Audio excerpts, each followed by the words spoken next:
자, 오늘의 말씀은 빌립보서 4장 5절부터 9절까지 말씀입니다. 우리 한 절씩 교도하겠습니다. 너희 관용을 모든 사람에게 알게 하라. 주께서 가까우시니라. 아무것도 염려하지 말고 다만 모든 일에 기도와 간구로 너희 구할 것을 감사함으로 하나님께 아뢰라. 그리하면 모든 지각에 뛰어난 하나님의 평강이 그리스도 예수 안에서 너희 마음과 생각을 지키시리라. 그리스도 형제들아, 무엇이든지 참되며 무엇이든지 경건하며 무엇이든지 옳으며 무엇이든지 정결하며 무엇이든지 사랑받을 만하며 무엇이든지 칭찬받을 만하며 무슨 덕이 있든지 무슨 길이 있든지 이것들을 함께 옵니다. 너희는 내게 배우고 받고 듣고 본 바를 행하라. 그리하면 평강의 하나님이 너희와 함께 계시리라. 아멘. 오드리 헵번이라는 배우가 있습니다. 굉장히 유명한 배우입니다. 세기의 미녀고요.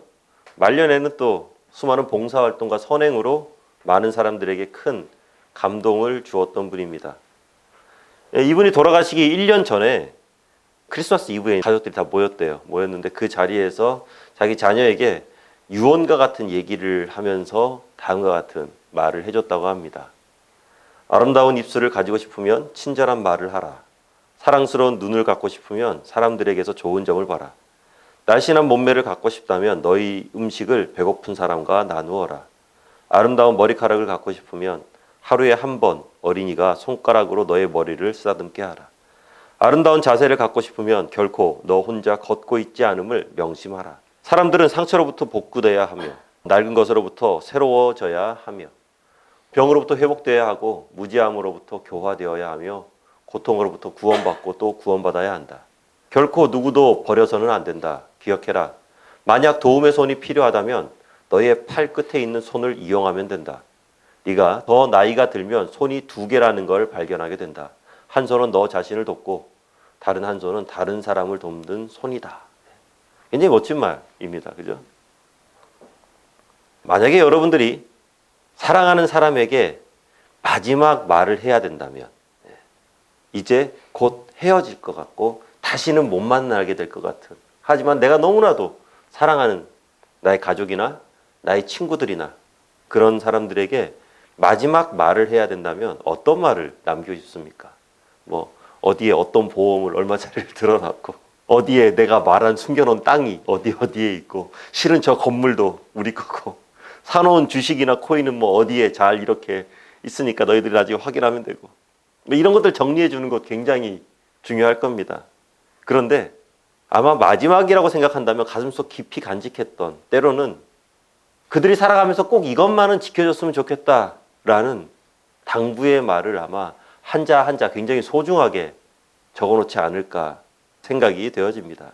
오늘 본문 말씀을 기록한 사도 바울 역시 그런 심정이었을 것 같습니다.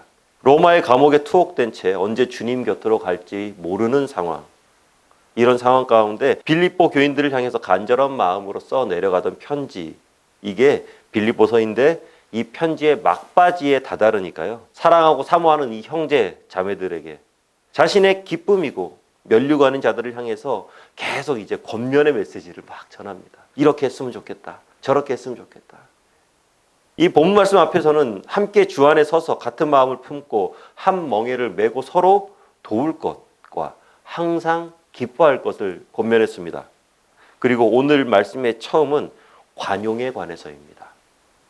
5절 말씀 함께 읽어봅니다. 시작. 너희 관용을 모든 사람에게 알게 하라. 주께서 가까우시니라.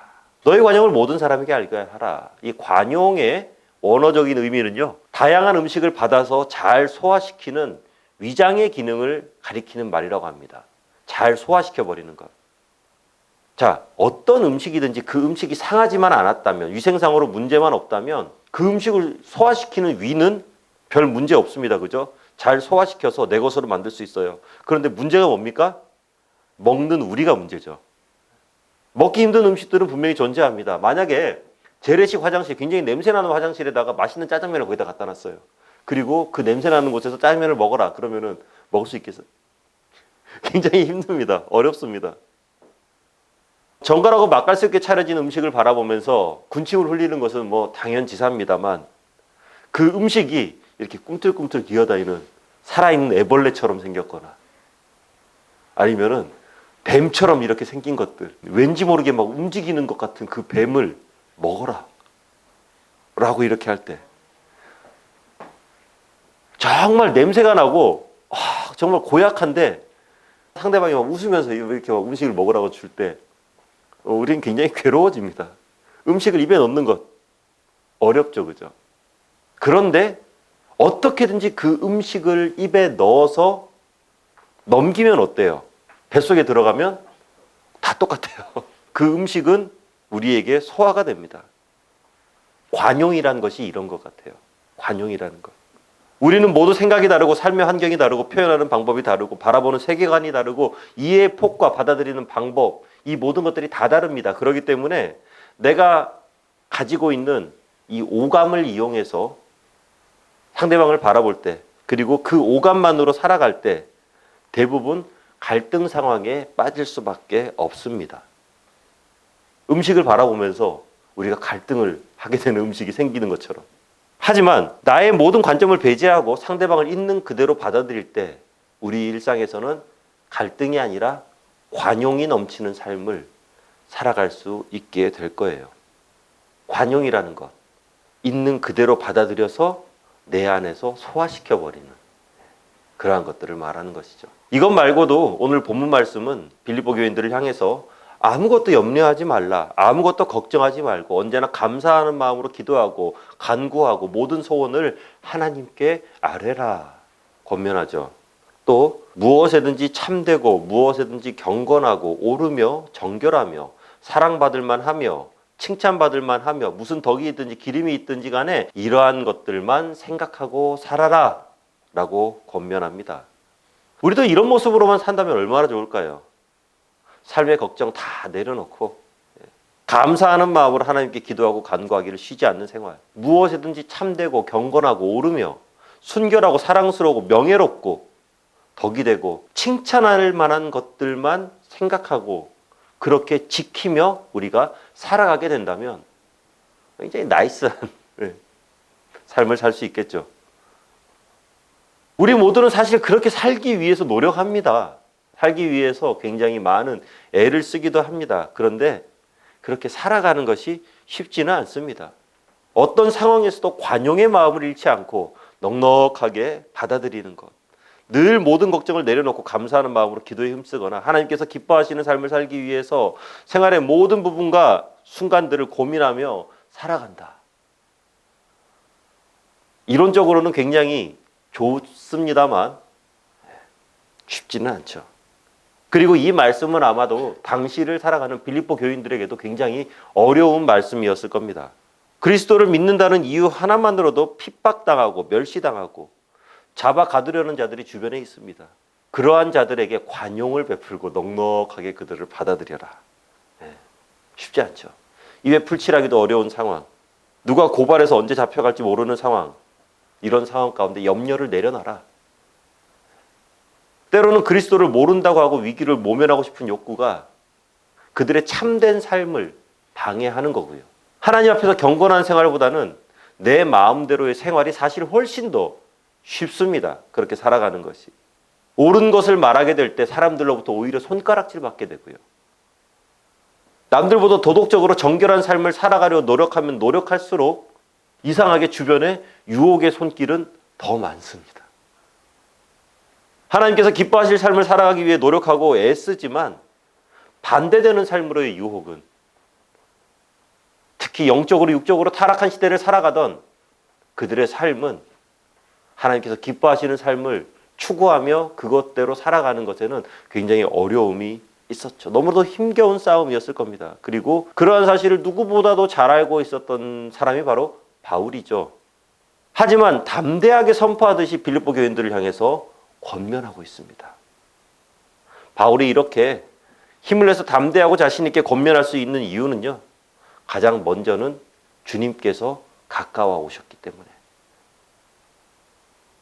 재림의 소망을 가진 사람들이 어려운 현실 가운데에서도 담대할 수 있다라는 거죠.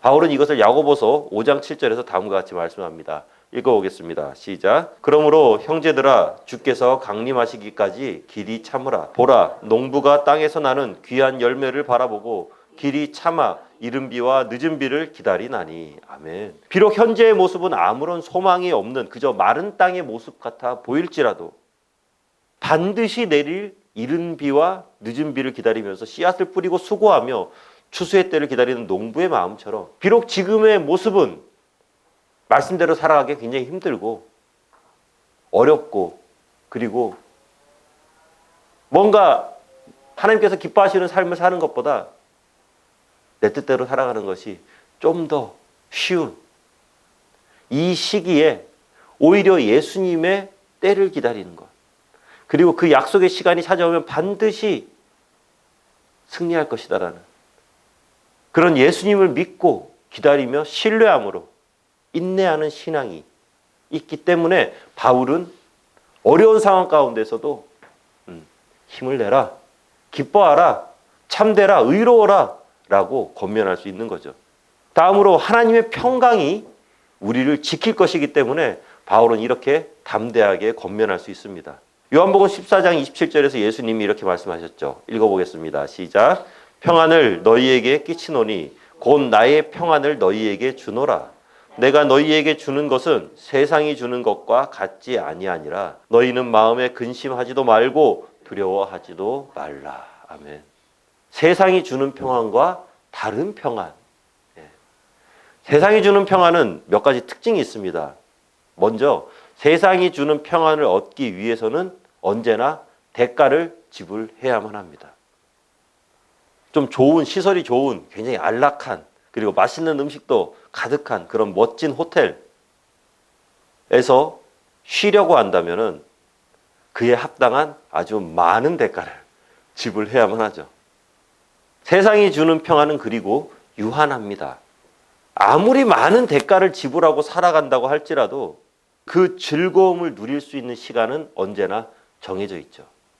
내가 지불한 대가가 끝났을 때는 더 이상 나는 그곳에서 평안할 수가 없습니다. 다시 바쁘고 고단한 일상으로 돌아가야만 하는 것이죠. 하지만 주님의 평안은 다르잖아요. 먼저 그 평안은 우리에게 값없이 주시는 평안입니다. 우리가 해야 할 것은 그냥 딱 한 가지입니다. 그 평안이 있음을 믿는 것이죠. 그러면 그 평안은 내 것이 됩니다. 값없이 주시는 평안을 믿고 그 평안이 우리에게 이루어질 것을 신뢰한다면 그것은 내 것이 됩니다. 그리고 그 평안은요, 영원하죠. 유한하지 않습니다. 그런데 주님의 이 평안은요, 죽음으로부터 시작하는 평안이죠. 모든 것들이 거듭나야만 얻을 수 있는 평안입니다. 그리고 모든 것들이 거듭났을 때 비로소 우리는 하늘나라를 소망할 수 있게 되는 것입니다. 바로 이것이 하나님께서 우리에게 주시는 평강입니다. 진짜 평안이라는 것이죠. 저 하늘나라를 바라보고 살아가기 때문에 이 평강이 우리에게서 어떠한 어려움 가운데서도 우리에게 진짜 평강을 약속해 주는 거예요. 왜냐하면 하나님 나라의 평강을 소망하기 때문입니다. 이 땅에 소망을 두고 살아간다면 분명히 이 땅에서 괴롭고 이 땅에서 어려움에 처할 수밖에 없습니다. 하지만 그 하늘나라를 바라보며 살아갈 때 우리는 그 하늘나라의 평강을 소유할 수 있게 되는 것입니다. 말씀을 맺으면서요, 바울의 인생의 막바지에서 그리고 편지가 끝나가는 이 시점에서 사랑하고 기뻐하는 빌립보 교인들을 향해서 신앙의 권면을 마치 막 소나기처럼 막 이렇게 퍼붓고 있습니다. 그런데 이 권면이라는 것이 이상적으로는 뭔가 좀 괜찮아 보이죠, 그죠? 그런데 현실적으로는 어려워 보입니다. 불가능해 보이기도 합니다. 어떻게 이렇게 완벽하게 살아가는 것인가?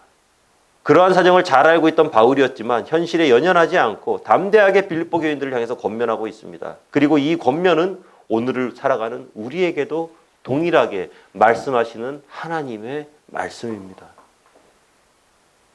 이 권면의 핵심이 무엇인가 제가 고민해 봤을 때 그것은 바로 반대 정신입니다. 어려움의 상황에 있다 할지라도 그리고 누군가가 나를 어려움에 처하게 한다 할지라도 관용의 마음을 가지는 것. 어려움과 힘든 상황에서도 감사하고 기도하는 것. 거짓이 난무하는 이 세상 가운데서도 참된 삶을 살아가는 것. 미움이 가득한 상황에서 사랑을 전하는 것. 서로 밟고 일어서야 되는 약육강식의 이 시대 가운데에서도 오히려 덕을 세우고 살아가는 것.